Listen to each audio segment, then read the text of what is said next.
Hey there. இப்போ நம்ம வந்து இந்த ஜாவாஸ்கிரிப்ட்ல ஃபில்டர் ஃபங்க்ஷன் என்ன செய்யுதுன்னு பார்க்கலாம். இங்க நான் ஃப்ரூட்ஸ்னு ஒரு அரே எடுத்துருக்கிறேன். உங்களுக்கு தெரியும் இங்க ஒரு 20 ஃப்ரூட்ஸ் நேம் இருக்கும். இப்போ நான் வந்து ஒரு கான்ஸ்ட்னு வேரியபிள் கிரியேட் பண்றேன். அதில் ARR அரேன்னு ஒரு ஆப்ஜெக்ட் கிரியேட் பண்ணிட்டு ஃப்ரூட்ஸை எப்படி நம்ம மேப் பண்ணோமோ அது மாதிரி ஃப்ரூட் ஃபில்டர்னு ஒரு ஃபங்க்ஷன் ஆட் பண்ணிட்டேன்.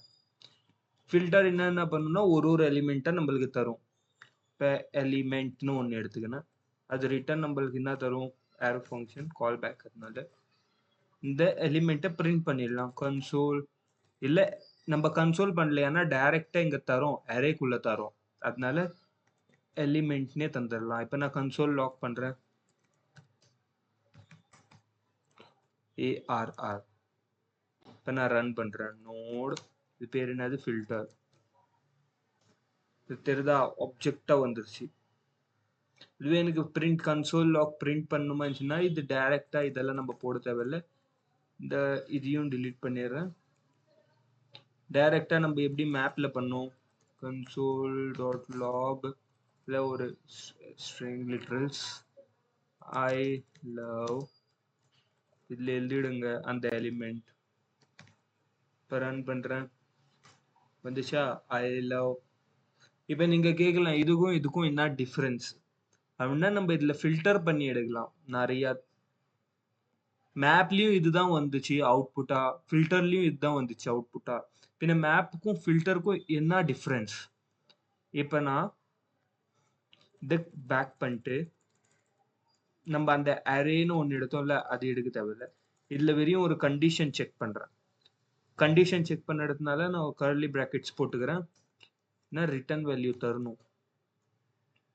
Curly brackets if element dot length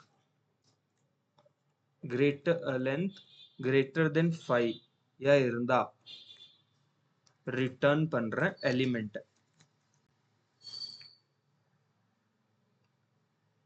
இப்ப நான் பிரிண்ட் ரன் பண்றேன். எதுவும் ஆகாது. ஏன்னா இங்க எதுவும் நம்ம கன்சோல் பண்ணல, வெறும் ரிட்டர்ன் தான் பண்ணிருக்கிறோம். இப்ப இங்க ஒரு வாட்டி நான் கன்சோல் லாக் பண்றேன். கன்சோல் டாட் லாக் ஃப்ரூட்ஸ்னு பண்றேன்.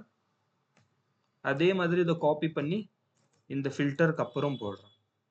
இப்ப ரன் பண்ணா உங்களுக்கு எந்த சேஞ்சும் தெரியாது. ஏன்னா இது ஃபில்டர். இந்த எலிமெண்ட் இதை மட்டும் நம்ம ஃபர்ஸ்ட் பிரிண்ட் பண்ணலாம். ஃபர்ஸ்ட் இதுக்கு ஒரு தனியா ஒரு கான்ஸ்ட் இது அவுட்புட் என்ன வருதுன்னு காட்டுறேன். நியூ அரேன்னு போட்டேன்.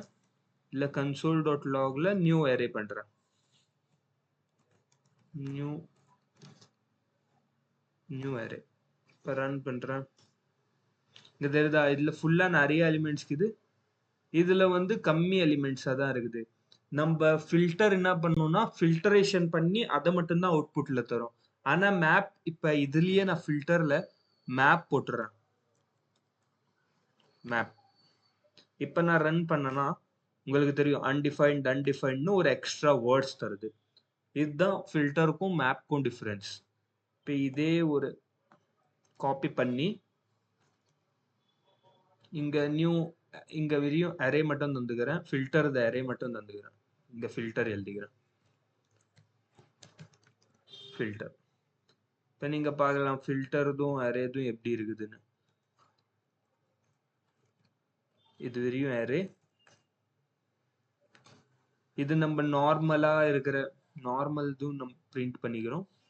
இங்க ஃப்ரூட் நம்மளது நார்மலா இருக்குதா?